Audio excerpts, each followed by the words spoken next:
Before you begin, remove the base enclosure and hard disk drive if installed. Removal. Using minimal force, lift the locking bar up on the touchpad board ZIF connector and disconnect the touchpad board ribbon cable from the dock board. Disconnect the pogo pin cable from its connector on the dock board. Remove the two 2mm P1 Phillips broadhead screws that secure the dock board to the top cover. Lift the dock board off of the alignment pins on the top cover and turn it over to access the keyboard ZIF connector.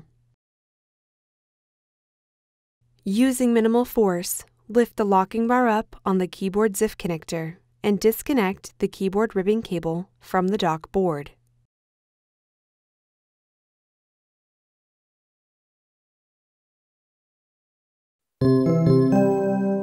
Replacement. On the top of the dock board, insert the keyboard ribbon cable into the keyboard ZIF connector on the dock board and press the locking bar down to lock the cable into place. Turn the dock board over and place it onto the alignment pins on the top cover.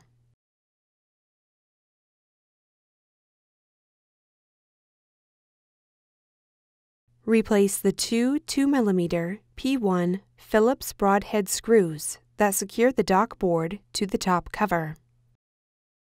Connect the pogo pin cable into its connector on the dock board.